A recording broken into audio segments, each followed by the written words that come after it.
Secara psikologis, kita akan dibawa ke dalam ranah akhirat. Dan disitulah titik pertemuan antara kepentingan dunia akhirat akan selalu dipertanyakan ulang. Menjadi dewasa bukanlah sebuah pilihan. Masalah demi masalah yang menghampiri seakan tak kunjung berhenti dan terus-menerus datang untuk kita selesaikan dengan segala kemampuan yang telah kita dapatkan.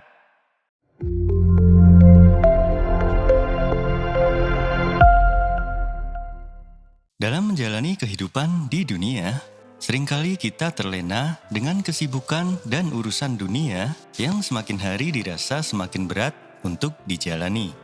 Semakin bertambahnya umur, kehidupan yang akan menanti, maka semakin naik pula segala kebutuhan hidup untuk dilengkapi. Dahulu ketika kita masih kecil, rasanya enak jikalau menjadi orang dewasa. Udah berasa bebas ngelakuin berbagai macam hal tanpa harus dilarang oleh orang tua. Namun, barulah menginjak usia remaja, permasalahan sudah mulai muncul. Berbagai pengalaman tak hanya melibatkan fisik dan pemikiran saja, melainkan sudah melibatkan hati dan perasaan dalam menghadapi berbagai macam cobaan. Hari demi hari berganti, tahun demi tahun dilalui, tak terasa masa remaja pun hilang dan berganti ke dalam fase kehidupan yang lebih menantang. Masa muda menuju pendewasaan diri pun tak dapat lagi terelakkan. Masalah demi masalah yang menghampiri seakan tak kunjung berhenti dan terus-menerus datang untuk kita selesaikan dengan segala kemampuan yang telah kita dapatkan. Menjadi dewasa bukanlah sebuah pilihan, seperti halnya kita mau memilih jalan untuk sebuah tujuan yang hendak dicapai. Karena menjadi dewasa adalah sebuah keharusan, seiring waktu yang bergulir yang dirasa semakin lambat, atau malah terkadang pula berasa sebegitu cepatnya dunia ini berputar. Pendewasaan dalam diri tak lepas dari setiap permasalahan hidup yang menghampiri, masalah bertubi-tubi nampaknya akan selalu datang menghiasi kehidupan dunia. Seraya beriringan pula dengan kebahagiaan yang kita dapatkan walau sifatnya hanya sementara. Semakin kita mendapatkan banyak pengalaman, semakin pula berbeda cara kita melihat dunia. Dahulu, kita hanya memandang dari sisi kesenangan belaka, tanpa mengerti akan sisi gelap dan konsekuensi yang harus dihadapi dari sebuah tujuan yang kita ciptakan sendiri. Namun, ketika kita menginjak usia yang tidak lagi muda, dalam menentukan pilihan dan tujuan tidaklah semudah dan sesimpel ketika kita masih remaja. Pergolakan batin dan pikiran dalam diri pun selalu muncul dan seringkali membuat kita terkadang merasa bimbang. Jika kamu tidaklah pernah merasakan kebimbangan dalam hidup, mungkin kehidupanmu baik-baik saja, karena mungkin segala sesuatu dalam kehidupanmu dengan mudahnya dapat terpenuhi.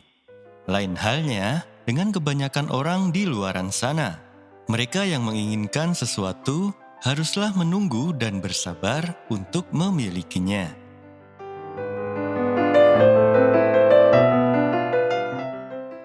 Perjalanan hidup di dunia memang selalu ada pasang surutnya, dan sudah menjadi ketetapannya jika manusia diciptakan memang dengan berbagai macam cobaan dan ujian yang harus dipikulnya.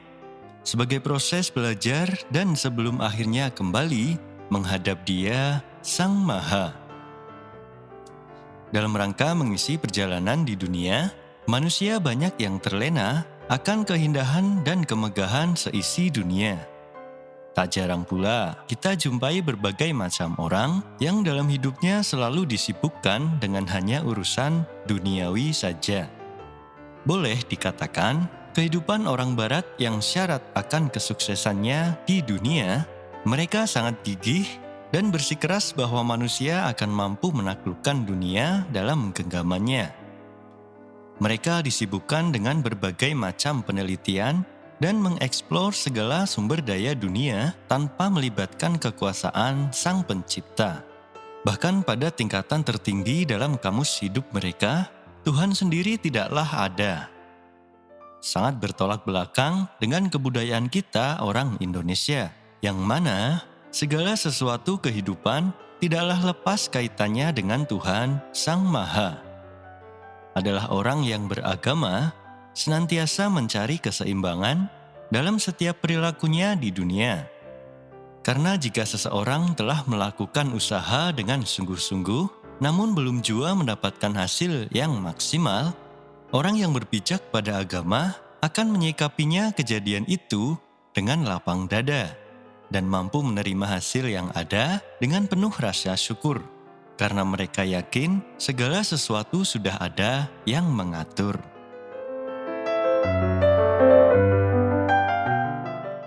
Namun tidak sepenuhnya salah juga mereka orang barat dalam menyikapi kejadian semacam itu.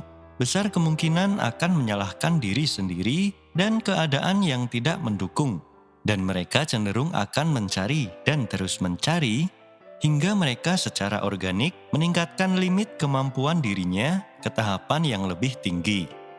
Disitulah letak perbedaan kualitas manusia, yang jika tidak bijak menyikapi sebuah paham ideologi agama misalnya, mereka dikit-dikit akan berdalih bahwa semuanya udah ada yang mengatur.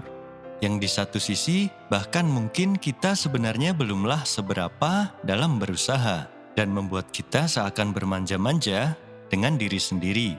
Hingga kualitas diri pun tidak terupgrade sejauh mana mereka orang barat melakukannya. Memanglah berat dalam konteks menghadapi permasalahan dunia dengan berpijak pada agama dibandingkan mereka yang tidak beragama. Kita akan senantiasa mencari balance antara hidup di dunia dan di akhirat kelak. Sedangkan mereka sepenuhnya menjalani hidup dalam dunia tanpa menghiraukan kehidupan setelah kematiannya di dunia. Karena mungkin kebanyakan dari mereka tidaklah percaya akan kehidupan afterlife. Dan itu semua pastilah akan berpengaruh dalam menentukan tujuan hidup dan secara otomatis akan menimbulkan skala prioritas yang berbeda-beda pula. Kita ambil contoh dalam kehidupan sehari-hari. Mereka yang tidak beragama tidaklah dibebani akan urusan ibadah dan mereka memiliki full time 24 jam untuk mengeksplor dirinya. Sedangkan kita umat beragama haruslah menyempatkan waktu untuk setidaknya mengingat beribadah kepada Sang Pencipta, yang mana secara psikologis kita akan dibawa ke dalam ranah akhirat, dan disitulah titik pertemuan antara kepentingan dunia akhirat akan selalu dipertanyakan ulang. Bisa dikatakan fungsi agama dalam konteks ini adalah sebagai pagar yang membatasi sejauh mana kita akan melangkah di dunia. Mereka orang yang tidak beragama akan menghalalkan segala cara demi mencapai tujuan mereka. Namun kita orang beragama pastilah akan menimbang-nimbang baik dan buruk, boleh dan tidaknya sebuah cara dilakukan dalam mencapai tujuan yang sifatnya hanya mengejar duniawi saja. Buat kamu yang punya pengalaman berbeda, silakan aja tulis di kolom komentar. Karena semakin banyak sudut pandang, maka kita akan bisa lebih bijak dalam melihat dan menyikapi kejadian yang terjadi di sekitaran kita hidup di dunia.